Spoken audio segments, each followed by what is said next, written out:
어딜 가려고? 어둠 속 문간에서 두 남자가 맞섭니다. 급히 짐을 싸서 떠나려던 규태가 무철을 발견하고 소스라치게 놀랍니다. 오늘의 이야기, 구독, 좋아요 원전 누르고 시작하겠습니다. 경찰이 장태풍의 계좌 내역을 확인하며 규태에게 사실관계를 묻습니다. 규태는 장태풍이 사기꾼이라는 소리에 깜짝 놀랍니다. 경찰서 유치장에서 장태풍을 만나 돈을 내놓으라고 화를 내지만 장태풍은 굼떡도 하지 않습니다. 오히려 규태가 무철에게 한 짓을 다 알고 있다며 협박합니다. 상부상조하자고. 내 비밀, 눈 감아줄게. 규태의 표정이 굳어집니다. 한편 무철은 경찰로부터 재출석 요구를 받습니다. 무철은 장태풍의 휴대전화를 발로 부숴 쓰레기통에 버립니다. 조사실에서 경찰이 자금 흐름을 따져 묻습니다. 무철은 최규태가 이중 계약서를 쓴 게 있다고 말합니다. 가장 확실한 건 최규태 씨 본인의 자백입니다. 무철은 규태를 반드시 찾아야 한다고 마음을 다잡습니다.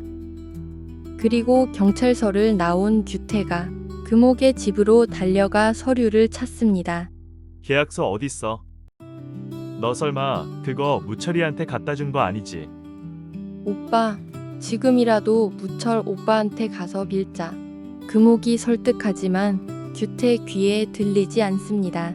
그리고 규태는 집안을 뒤지며 흥분을 가라앉히지 못합니다. 하지만 집을 나와 혼자 곰곰이 생각하던 규태는 장태풍이 건물 등기 이전을 못하고 잡혀 들어갔으니 아직 등본 상해 소유주가 본인임을 확인합니다. 아직 대운 빌딩은 내 거야. 내 거라고. 그 병원에 갔던 석진과 대식이 집 앞에서 해숙을 만납니다. 너 회사를 그만뒀다는 게 무슨 소리야?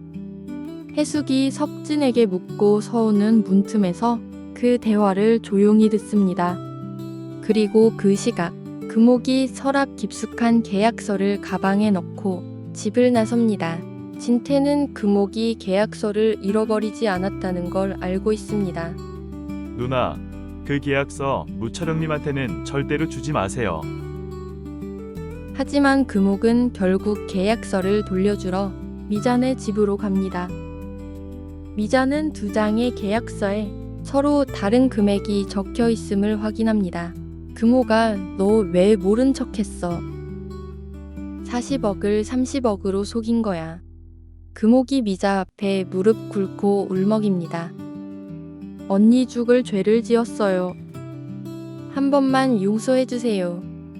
그리고 늦은 밤 불도 켜지 않은 집, 규태가 조용히 짐을 챙겨 나가려는 순간 방문이 열리고 어둠 속에서 누군가 나옵니다. 바로 무철입니다. 어딜 가려고? 무철의 낮은 목소리가 집안을 울립니다. 그 자리에서 규태는 얼음이 됩니다. 101회차 예상 줄거리 바로 이어가 보겠습니다. 금옥이 비자 앞에서 무릎을 꿇습니다. 언니, 잘못했어요. 우리 아기 봐서라도 한 번만 용서해주세요. 금옥은 흐느끼며 애원합니다. 최 사장님이 어떻게 우리한테 이럴 수가 있어.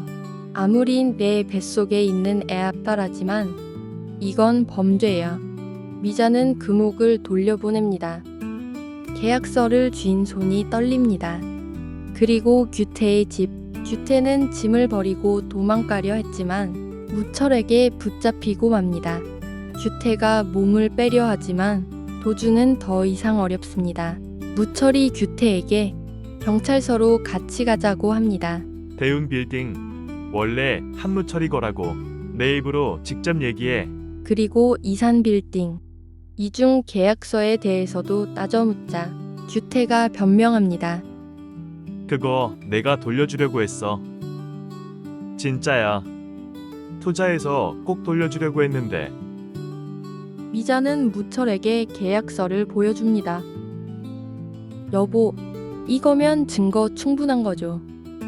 우리 건물도 다시 찾고 돈도 돌려받을 수 있는 거죠. 무철은 문서를 확인합니다. 무철은 계약서를 들고 곧장 경찰서로 향합니다. 한편 금옥은 지푸라기라도 잡는 심정으로 대식을 찾아가 간절히 부탁합니다. 오빠, 규태 오빠 좀 도와주세요. 세 분 친구시잖아요. 규태 오빠 용서해 주라고 오빠가 잘 좀 얘기해 주시면 안 될까요? 대식은 한숨을 내쉬며 답합니다. 규태 벌 받아야지. 그리 쉽게 용서할 일은 아니잖아. 금옥의 눈가가 졌지만 대식의 태도는 냉정합니다. 금옥은 뱃속의 아이를 생각하며 눈물을 덜굽니다. 석진과 대식이 변호사와 면담을 마치고 나오는 길, 대식이 갑자기 흉부 통증으로 멈춰섭니다. 통증이 깊어지자 벽을 짚고 숨을 몰아쉽니다. 석진이 급히 구급차를 불러 병원으로 대식을 옮깁니다. 검사 결과 들으셨죠?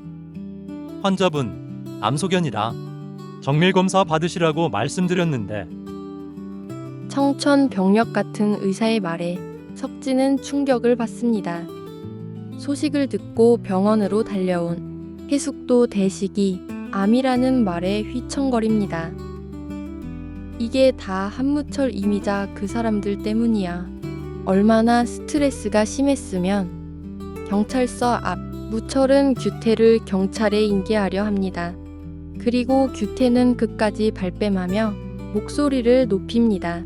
난 사기꾼이 아니야. 그 돈 다 돌려줄 거였어. 그때 유치장에 있던 장태풍이 조사실로 이동하다 창문 너머로 두 사람을 보고 비웃습니다. 둘 다 똑같지. 누가 누굴 잡아? 결국 약점은 다 드러나게 돼. 무철은 창문 너머 장태풍의 눈빛을 매섭게 응시합니다. 규태는 그 말에 움찔하지만 곧 다시 고개를 지켜듭니다. 셋의 시선이 교체하는 순간 경찰차 불빛이 마당을 가릅니다. 무철은 낮게 말합니다. 이번엔 끝까지 간다. 그때 경찰이 새로운 서류 봉투를 들고 나옵니다. 안에는 장태풍이 추가로 진술한 진술서가 들어 있습니다. 규태는 이를 힐끗 보고 중얼거립니다. 등본상에 분명히 내가 소유주로 되어 있어.